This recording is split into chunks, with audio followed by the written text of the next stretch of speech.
শান্তনু আমাকে বলছে, আমি উড়ে এসে জুড়ে বসেছি, আমাকে বলছে আমার কোনো অধিকার নেই মতুয়া আমার সঙ্গে, এবং আমাকে থ্রেট করে বলছে এই মন্ত্রিত্বের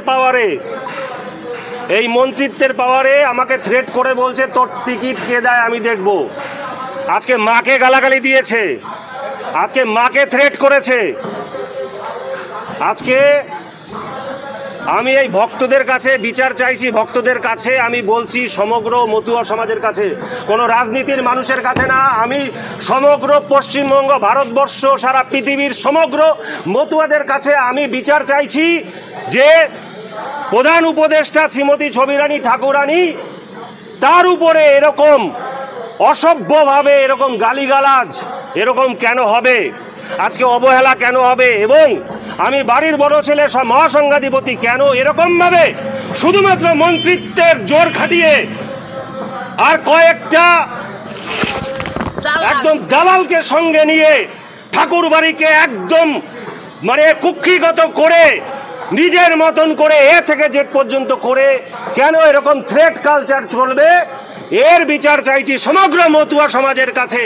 দল মত নির্বিশেষে সমগ্র মতুয়া সমাজ আপনারা ঝাঁপিয়ে পড়ুন, আপনারা আসুন এবং এই যে দালালগিরি চলছে ঠাকুর বাড়িতে সেটাকে উৎখাত করে ফেলে দিন, এর আপনারা বিরোধ করুন। আমি সমগ্র মতুয়া সমাজের কাছে এর বিচার চাইছি। ওর মনে এটা আছে, চোরের মনে বোচকা, ওর মনে এটা আছে, ওর মনে এটা আছে 2024-এ যদি ও টিকিট না পেত তাহলে ও তৃণমূলে যেত। ওর মনে এটা ছিল, কোনো কিছু হলে পরে ও তৃণমূলের দিকে পা বাড়িয়ে রেখেছে। আমার কি ও রেখেছে, ও আমাকে বলে ভবিষ্যৎ দোষটাও। আপনি মমতা ঠাকুরের সঙ্গেও কালকে বৈঠক করেছেন এমন দাবি করছেন শান্তনু, এবং তৃণমূলের পথে এগিয়ে আছেন। আমি আমার জেঠিমা মমতা বালা ঠাকুরানী যিনি আছে, আর আমার যে বোন আছে বড় জ্যাঠার ছোট মেয়ে, তার সাথে নাট মন্দিরে আমার নিজের মার সাথে ওখানে বসে কথা বলেছি। পরে রাজনীতি আগে পরিবার, পরিবার তারপরে হচ্ছে মতুয়া, তারপরে রাজনীতি। মমতা ঠাকুর কে? হু ইজ মমতা ঠাকুর? আর কার অধিকার কে ছিনবে? কেউ কারোর অধিকার ছিনতে পারে না নিশ্চয়ই। পৃথিবীতে যে যে জন্মেছে সবাই সবার অধিকার নিয়েই জন্মেছে, কেউ কারোর অধিকার ছিনতে পারে না। আর মমতা ঠাকুরের কাছে গেছে তো আমি কি করব? সুব্রত ঠাকুর মমতা ঠাকুরের সাথে বসেছে মানে অফিসিয়ালি টিএমসিতে জয়েন করছে, এটা স্বাভাবিক ব্যাপার। একটা গুজব শোনা যাচ্ছে না। গুজব কি? আজকে টিএমসির সমস্ত নেতাদের নিয়ে বসেছে, কালকে প্রকাশ্যে মমতা বালার সঙ্গে বসেছে, তো সেখানে তো বোঝাই যাচ্ছে সে টিএমসিতে চলে গেছে। এখানে তার কোনো কোশ্চেনই আসতে পারে না। আর যত কিছু সব কিছু বাহানা। সুব্রত ঠাকুর একটা অভিযোগ করছে যে তাকে টিএমসিতে যেতে হবে। তার যে অহংকার, তার যে অধ্যত্ব, তার যে লোভ, সেই অহংকার অধ্যত্ব লোভে তাকে কুড়ে কুড়ে খাচ্ছে। কেন? ভাই মন্ত্রী হয়ে গেল, আমি কিছু হতে পারলাম না। স্বাভাবিকভাবেই তাকে মন্ত্রিত্ব পেতে গেলে তো এমএলএ থেকে বিজেপির মন্ত্রী হওয়া যাবে না, তাকে মন্ত্রিত্ব পেতে গেলে টিএমসিতে যেতে হবে। তা টিএমসিতে যাওয়ার তো একটা বাহানা দরকার, আর সেই বাহানাটাই হচ্ছে শান্তনু ঠাকুরের বিরুদ্ধে প্রকাশ্যে বিদ্রোহ ঘোষণা করে বাহানা তৈরি করে আমি টিএমসিতে চলে গেলাম, টিএমসি আমাকে অ্যাডপ্ট করে নিল, টিএমসি আমাকে এমএলএ বানিয়ে দিল, আমি মন্ত্রিত্ব পেয়ে গেলাম, ব্লা ব্লা ব্লা ব্লা ব্লা। সমস্ত কিছু আজকে যেটা বলছে সমস্ত কিছু একটা গুজব। নিজের শুধু অধিকার পাবার জন্যে আজকে এই রাজনীতি করছে সে, এবং টিএমসিতে অফিসিয়ালি জয়েন করেছে, পতাকাটা শুধু ধরতে বাকি, আর সব কিছু কমপ্লিট। That's it. জয় হিন্দ, বন্দে মাতরম। বন্ধুরা, আপনারা দেখছেন দ্য ভয়েস অফ বেঙ্গল, বাংলার আওয়াজ। মতুয়া মহাসংঘ তথা ঠাকুরনগর ঠাকুরবাড়ির যে দ্বন্দ্ব, সেই দ্বন্দ্ব একেবারে সামনে প্রকাশ্যে চলে এলো। এই পুরো ভিডিওটা আপনারা দেখলেন এবং সেখান থেকে যে কিছু কথা উঠে এসছে খুবই ভয়ঙ্কর, এবং সেই কথার মধ্যে সুব্রত ঠাকুর বলছে তার অধিকার নেই, উড়ে এসে জুড়ে বসেছে। এটা শান্তনু ঠাকুর সুব্রত ঠাকুরকে বলছে। তোর টিকিট কে দেয় দেখবো, মাকে থ্রেট করছে।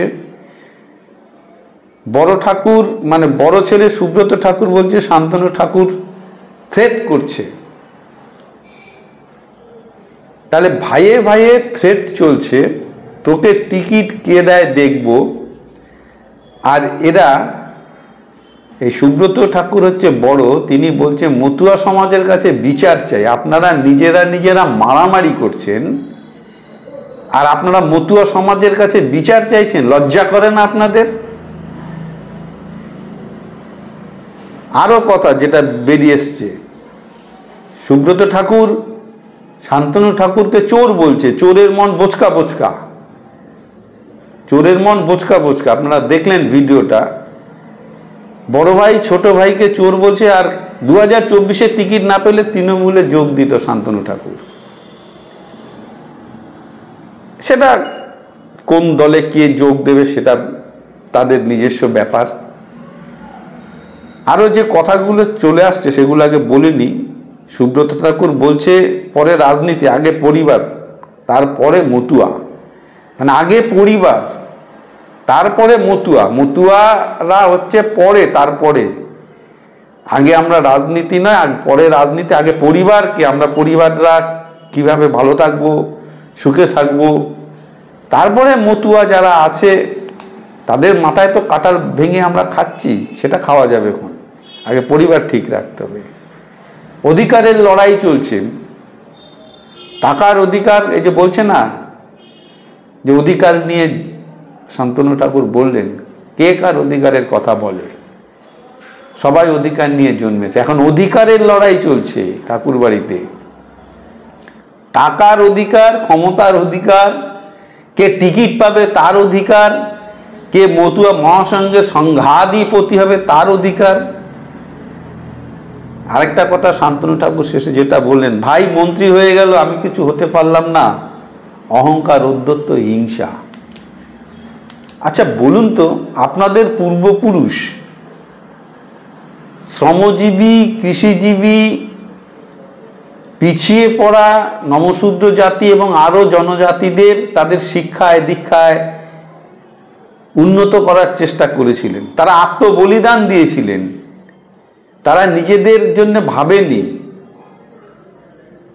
এবং হরিচাঁদ গুরুচাঁদ ঠাকুরের অবদান এই নমশূদ্র সম্প্রদায় এবং আরও যারা পিছিয়ে পড়া সম্প্রদায় যারা আছে, ব্রাহ্মণ্যবাদের বিরুদ্ধে আপনারা লড়াই করেছিলেন, যে ব্রাহ্মণরা একসময় নিচু জাতি বলে অচ্ছুত অস্পৃশ্যতা, যে বিষয়টা অস্পৃশ্য মনে করত, তার বিরুদ্ধে তারা লড়াই করেছে।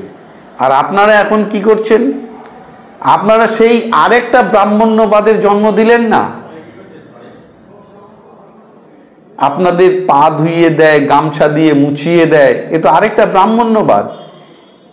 আজকে 4-5 পুরুষ পরে আপনারা মতুয়াদের জন্য আর ভাবছেন না কিছু, আপনারা শুধু নিজেদের জন্য ভাবছেন। নিজেরা কে টিকিট পাবেন, কে মন্ত্রী হবেন, কে অর্থের মালিক হবে, কে সংঘাধিপতি হবে, ঠাকুর বাড়ির আসল মালিক কে হবে, আপনারা এইসব নিয়ে চিন্তা করছেন। আপনারা মতুয়াদের জন্য আর ভাবছেন না। এটাই হয়। আমাকে 2-1 ফোন করে বলেছে যে তাপসদা এগুলো হচ্ছে কি, আমি বলছি এটাই হয়। হরিচাঁদ গুরুচাঁদ ঠাকুর যে লড়াই আন্দোলন করেছিলেন, যে উদ্দেশ্য সামনে রেখে তারা নিজেদের বিলিয়ে দিয়েছিলেন, আজ কয়েক পুরুষ পরে তাদেরই বংশধররা এখন মতুয়াদের মাথায় কাঁঠাল ভেঙে খাচ্ছে। এটাই হয়, এটাই স্বাভাবিক, এটাই সময়ের নিয়ম। 2-3 পুরুষ হয়তো সেই আদর্শকে মেনে চলে, তারপরের যে জেনারেশন তারা তো পেয়েই গেছে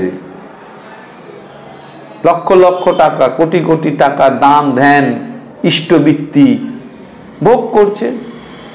এখন তাদের সেই অর্থের লড়াই, সেই ক্ষমতার লড়াই, কে টিকিট পাবে। আজকে তাদের কথার উচ্চারণ দেখেছেন, চোর বলছে কাউকে, থ্রেট দিচ্ছে কাউকে, মাকে থ্রেট দিচ্ছে। মমতাবালা ঠাকুর তিনি আবার আরেকজন। মমতাবালা ঠাকুরের স্টেটমেন্ট আরো খারাপ। তা এরা এখন রাজনৈতিক মধুভাণ্ডের ভাগ চাই, অর্থর ভাগ চাই, যে ভাগের বখরা নিয়ে হচ্ছে তাদের সমস্যা।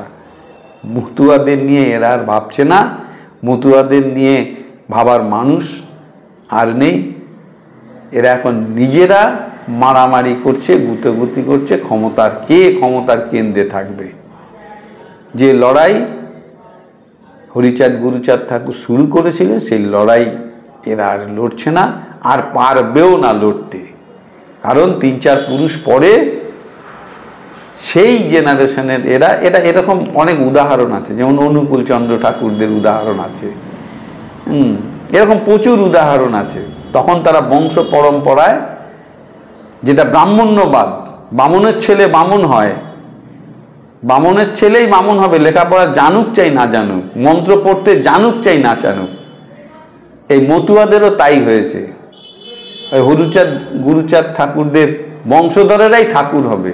এগুলো ঠাকুরদের মুখের ভাষা নাকি? যে সমস্ত ভাষা তারা আজকে উচ্চারণ করলেন একে অপরের বিরুদ্ধে, এগুলো ঠাকুরদের ভাষা না অসুরদের ভাষা?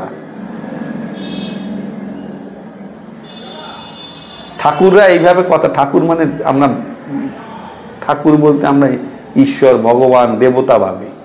এগুলো দেবতাদের মুখের ভাষা।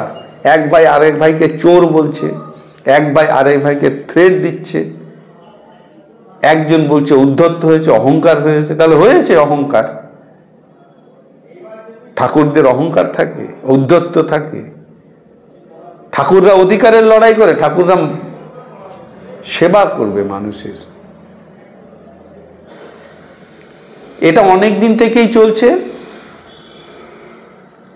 সরল সাদা কৃষিজীবী শ্রমজীবী নমশূদ্রদের মাথায় কাঁঠাল ভেঙে অনেক দিন থেকে এরা খাচ্ছে। বলার কেউ নেই, কেউ বলতো না, বলার সাহস পেত না। আজকে প্রকাশ্যে আসছে সমস্ত বিষয়গুলো, যে আগে পরিবার পরে মতুয়া। সুব্রত ঠাকুর স্টেটমেন্ট দিলেন তো, পরিষ্কার হয়ে যাচ্ছে। তাদের ক্ষমতা চাই, রাজনীতি মুক্ত ঠাকুরবাড়ি হোক। তাদের কাজ মতুয়াদের উন্নয়ন হবে, মতুয়াদের শিক্ষা দীক্ষা, মতুয়াদের উন্নয়ন, মতুয়াদের কি করে ভালো হবে সেই চিন্তা হবে তাদের।